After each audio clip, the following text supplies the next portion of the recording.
Hello and good morning, gents. JesterBell is here with the review of Daredevil Born Again. I was up for 2 hours last night. Well, I wasn't up, but I watched the premiere last night, 2 episodes back to back, and this show has been getting a lot of talk from the inner nerd circles about being potentially a very good Disney Marvel project in the midst of a lot of bad stuff, because this was the first show that they decided to actually reshoot to make to their liking after the original show was not working out. So there's going to be a lot of curiosity. Is this actually a diamond in the rough for all of the bad Marvel projects? Does it show good signs for things to come in the future? Or is it just an okay project? Or does it completely fall apart? Well, you heard it from here first. I watched the show,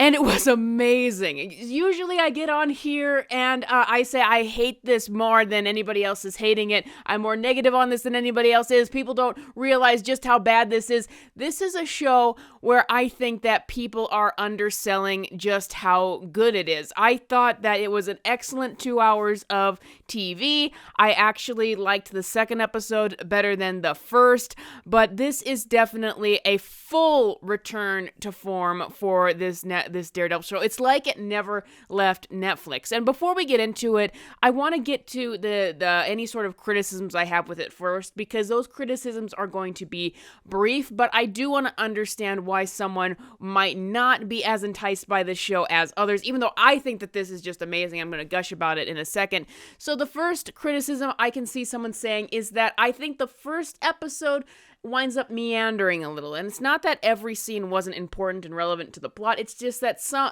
multiple scenes went on for longer than they needed to be. Like, there's a bar scene in the beginning, and it's a crucial scene. It really sets up the tone and catches you off guard for what the rest of the show is going to be. But it lasts for about 6 minutes. And did it need to last for 6 minutes? I don't think so. It really, really goes on long. And that's what I mean by it meanders. And the first episode is an hour long. And the end of the first episode, I just thought, like, you're holding too long on this emotion, you're holding too long on this scene, things like that. The second episode, I did not have that problem with. Any other criticisms I might have with the show? Well, there's just two things that you might not like about it. The first thing is that, yes, this is completely tonally accurate to the original Netflix show. It feels like that show was never canceled and that this is just another season. It does not feel like a Disney Plus series at all, which is a net positive. It doesn't feel at all like it's connected to Disney Marvel. It feels like it's Netflix through and through. There is only one reference in the entire show that has to do with the MCU, where they briefly mention Spider-Man, and for whatever reason we get a scene of Rogers the musical, that thing, and that just seems so out of place for the world of Daredevil. But it's just a brief line and brief visual reference. So otherwise, this just feels like it's a part of Netflix Daredevil and the old MCU, and that it never left. But that might also be a criticism for some people, because it's more of the same that you saw before. But it is good. And then the last thing, it's not really a criticism, but I can see people winding up on both sides with this. The entire show is kicked off with a tragedy, and that's all I'll say. This is going to be just a mild spoilers review. It's kicked off with a tragedy, and with that tragedy, I think that some people are going to hate it, and some people are going to be okay with it.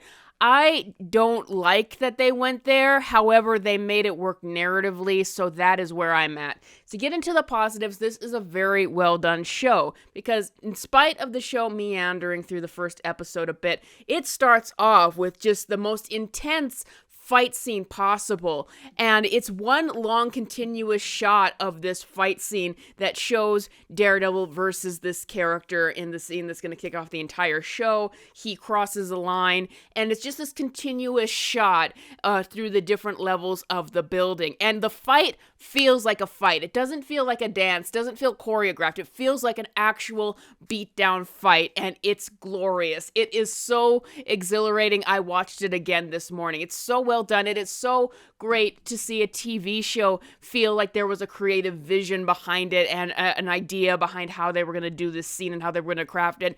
That first opening of the first episode is the best part of both episodes. They really wanted to draw you in, and they really hit it out of the park. Charlie Cox just gives a fantastic performance as Matt Murdock throughout the show. He has to really show the emotion at some points, and like he really makes you feel his performance in this.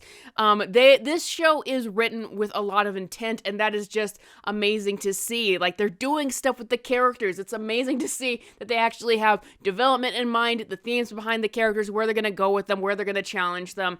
We've just basically got two sides of the same coin with Matt Murdock and Kingpin, and we've kind of got the theme that is spelled out for Kingpin in the beginning episode, that they're two men coming to terms with a violent nature, and that's what it seems like it's going to be all about for Matt Murdock in this series. It's called Born Again. He does wind up quitting as Daredevil, and that's not really a spoiler. I think it's already been out there in the very first opening of the episode, and so this is about him coming back into his own as a vigilante. However, it is not based off of the Born Again comic specifically, except for there was a little nod towards Karen Page going off to San Francisco. I think in the comics it was that Daredevil goes off to San Francisco and she goes back to New York. I can't remember precisely though.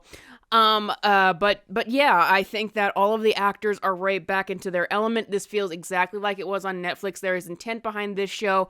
There are characters like White Tiger comes in that I find very interesting, and I just find, Matt Murdock's place in this world, trying to navigate now as a lawyer who's helping other vigilantes, and in this world where Kingpin has become mayor. It's just very, very interesting stuff and a new challenge for him. And Kingpin is an equally interesting villain, and it's I like seeing how he's kind of in this tamer version of himself that he's trying to portray, but he's still pulling the strings behind the scenes.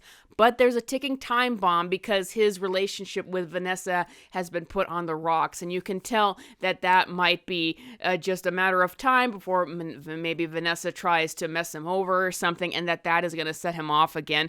But this show is constantly working with his characters. It's constantly giving them development and giving them challenges and constantly doing something with them. And that's why when the second episode ended, I was excited to see where it was going to go with how the second episode ended, the cliffhanger. I don't know how the characters are going to get out of this, so I'm invested in it. So I definitely want to watch the whole thing. I want to see what they're going to say about Daredevil and the character of Matt Murdock by the end, and for Kingpin. And I just enjoy being in this world. Now, so these episodes are excellent in my opinion. I think that the first episode reached a height in the first 16 minutes and then kind of meandered, even though it was all necessary. And then the second episode, I really enjoyed every minute of it. And the second episode managed to feel like another piece of it, like another chapter, but also its own self-contained thing. And so that's, once again, that's how I would like to watch a show if we're not going to get it all at once, if the episodes need to feel self-contained to a degree. So it's all great stuff. The fight scenes, of what we get of them is great and hard-hitting. I just think it's all great stuff, and that if you are a fan of Daredevil or this version of Daredevil, then you will not be disappointed at all by this show. Now, does it save the MCU? Of course it doesn't, because this is just a revival to a Netflix show. It's good, but does it save the entirety of the MCU? No, the Netflix shows are always in their own niche. But that doesn't mean, I still am of the firm belief that the MCU needs to reboot. We need to just get fresh versions of all of this, but that doesn't mean that we can't get something good in the midst of all of this sludge. So definitely recommend Daredevil Born Again, and to support the creators who clearly care about these characters and this universe, and did everything they could to make a respectful follow-up to that original show. I would love to hear your thoughts on some of the more spoilery elements of these first two episodes. Let me know in the comments below. Thank you, patrons, as always, for supporting this channel. You want to support my channel, please consider becoming a patron. Link is in the description, and I will see you guys next time.